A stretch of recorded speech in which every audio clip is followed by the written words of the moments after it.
Hey everyone, and welcome to the weird, wild world of medical history. Imagine a time before antibiotics, vaccines, or even basic painkillers. We've come a long way from using leeches and hoping for the best. Today we're exploring some of the most bizarre, cringeworthy, and downright dangerous medical practices our ancestors swore by. Get ready to be both fascinated and horrified, because these stories will make you appreciate just how far we've come.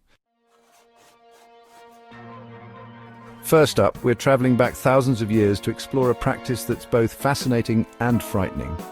Trepanation. Imagine this, you've got a splitting headache, maybe some seizures, or perhaps you're just feeling a bit possessed. The solution? Drilling a hole in your skull. Archaeological evidence shows that trepanation, the act of scraping or drilling holes into the skull, was practiced across the globe for thousands of years. Our ancestors believed that illnesses, especially those affecting the mind, were caused by evil spirits trapped within the body. Trepanation would create an escape route for these malevolent entities. Astonishingly, many people survived this crude surgery, with skulls showing signs of healing around the edges of these holes. Okay folks, buckle up because this next one is truly bizarre. We're talking about mummy medicine. Yes, you heard that right, medicine made from actual mummies. For centuries, from the Middle Ages well into the 19th century, mummies were a hot commodity in Europe. Physicians believed that mummies held a special kind of power, a life force that could be harnessed and used to treat a whole range of ailments. They ground them up into powder. This gruesome concoction, known as mummy powder, was prescribed for everything from headaches and ulcers to epilepsy and even the plague. People would sprinkle it on their food, mix it into drinks, and even rub it on their skin. Of course, we know now that mummy powder had absolutely no medicinal value and was probably quite harmful. Chapter 3, Bloodletting. When more blood meant better health. Let's talk about bloodletting, a practice that was all the rage for over 2,000 years. From ancient Greece to the Renaissance, physicians believed that our bodies were governed by four humours: blood, phlegm, yellow bile, and black bile. If these humours were out of balance, bloodletting was the answer. They used sharp instruments like lancets to make incisions in the patient's veins or applied leeches to various parts of the body. Surprisingly, bloodletting wasn't always a barbaric free-for-all. Physicians developed elaborate systems to determine the appropriate amount of blood to remove. Of course, we know now that bloodletting was based on a flawed understanding of human physiology. Removing blood, especially in large quantities, can actually be quite dangerous, leading to weakness, anemia, and even death. Chapter 4. Mercury Rising, the Toxic Cure-All. Hold on tight because we're about to dive into the world of mercury, a substance that's both fascinating and terrifying. Back in the day, mercury was hailed as a medical marvel, a cure-all for everything from syphilis to skin diseases to constipation.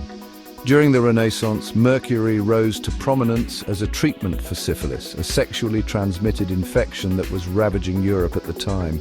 People would rub mercury ointments on their skin, inhale mercury vapors, and even drink mercury solutions, all in the hopes of eradicating this dreaded disease.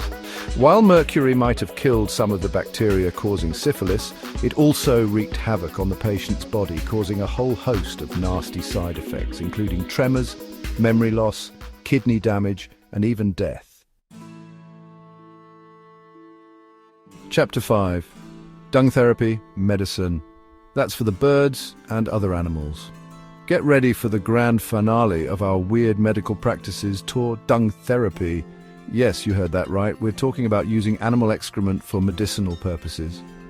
In ancient Egypt, for example, crocodile dung was used as a contraceptive. The ancient Greeks were particularly fond of using pigeon droppings to treat baldness and wounds. In 17th century England, powdered human skull, often obtained from the recently deceased, was a popular ingredient in medicines. There was a belief that these substances possessed unique healing properties. For example, some believed that the heat generated by animal dung could draw out infections. Of course, we know now that using animal dung in medicine is not only ineffective, but also incredibly dangerous. Animal waste can contain harmful bacteria, parasites, and other pathogens that can cause serious infections. Chapter 6. Thank goodness for modern medicine. From trepanation to dung therapy, we've journeyed through some of the most bizarre and cringeworthy medical practices in history. It's amazing to think about how far we've come in our understanding of the human body and the development of effective treatments. So, the next time you visit the doctor or pick up a prescription, take a moment to appreciate the incredible advancements in medicine that we often take for granted. Now, I want to hear from you.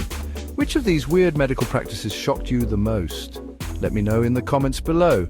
If you enjoyed this journey into the bizarre side of medical history, don't forget to hit that like button, subscribe to the channel for more mind-blowing content, and ring that notification bell so you never miss an episode. Until next time, stay curious, stay healthy, and keep exploring the universe, one weird fact at a time.